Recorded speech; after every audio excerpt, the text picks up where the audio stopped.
Everything you've ever touched or interacted with, even your body, it's all made up of tiny quantum particles. And every one of these particles falls into one of two buckets. They're either fermions or they're bosons.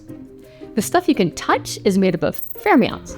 These are the electrons, protons, and neutrons that make up the atoms inside of all of the objects around us. The stuff you can't grab hold of is made of bosons, like the photons that make up light and the gravitons that make up gravity. There are a lot of types of particles in this universe, and every one of them is either a fermion or a boson. But inside of quantum materials, what I work on, it's like a whole new universe. A universe where fundamentally different particles are possible. And a universe where we get to create new particles that don't otherwise exist. In 1977, physicists theorized that if we lived in the right kind of universe, flat like your screen, there would be a third bucket for particles called anyons. Now, if you had an anyon, how would you know? It has to do with how the anyons wave. In quantum mechanics, every particle has a wave associated with it, and every quantum wave has something called a phase. The phase is something that's cyclical, like the hands of a clock, or the colors on a color wheel. When you go all the way around, you come back to where you started. We'll use the color wheel to picture this part of the quantum wave. We can find things out about the phase of a quantum wave by moving one particle around another. For example, if you take two bosons and switch their positions, nothing happens. But if you take two fermions and switch their positions, something strange happens. The phase of the quantum wave goes to the opposite side of the color wheel. Then, if you switch them a second time, the phase goes all the way back around to where it started. This process of switching particles 2 times is called a braid. And this braiding process is how scientists knew they had created a third type of particle. They had created anyons. They knew because when you braid 2 anyons, you can get any phase at all. But how do you create the anyons in the first place? Remember, you have to create a flat world. And in 2020, that's just what 4 scientists at Purdue University did. First, they made a semiconductor sandwich to trap electrons in between 2 layers. Sort of like trapping mayonnaise in between 2 slices of bread. It created a kind of flat universe. But this was not a simple sandwich to make. This was a 14-decker semiconductor sandwich, more like this big lunch here, and an impressive feat of engineering. Now, the great thing about anyons is that unlike fermions and bosons that come back to their original phase after one complete braid, anyons don't come back to the same phase after one braid.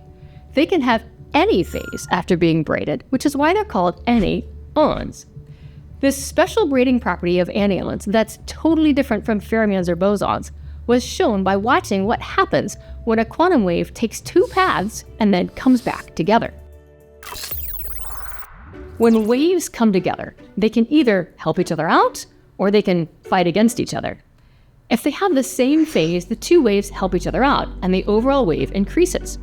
You've probably seen this happen in a swimming pool. Whoa! Whoa! But when waves have opposite phase, they fight against each other and the overall wave decreases. If you're listening to this using noise-canceling headphones, you're using this trick right now. It's how your headphones get rid of background noise. How did the team at Purdue know that they had anyons? They made a device to split the anyons' quantum waves apart, then recombine them. In this device, it's like they had the anyons going down the freeway, and then they put an exit there where the anyon could either exit the freeway or stay on it. But it's quantum, so the anyon doesn't have to choose whether to stay on the freeway or to get off. It's like Schrodinger's cat. In Schrodinger's infamous thought experiment, a quantum cat can be both alive and dead at the same time. In the same way, the anyon can be both on the freeway and off of it at the same time. Now, there's still just one anyon on the freeway, but its wave can go both of those routes at once, because waves can wiggle in 2 places at once. And here's the key. The part of the wave that takes the exit is then sent around in a loop that makes a braid around another anyon.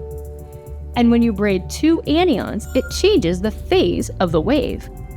Now, imagine what happens when that part of the wave tries to get back on the freeway. If the two phases of those two parts of the wave work together, the anyon wave recombines and the anyon keeps going down the freeway. But if the two phases fight against each other, the anyon can't travel down the freeway anymore. When the scientists saw this kind of change in the signal coming out of their device, they knew that in their flat universe, anyons exist. They had succeeded in creating an entirely new class of particles beyond what naturally occurs in this universe. In the quantum age, breakthroughs like this could lead to world-changing new technologies, like more stable qubits for quantum computers, new types of quantum memory devices, or other inventions we haven't even imagined yet.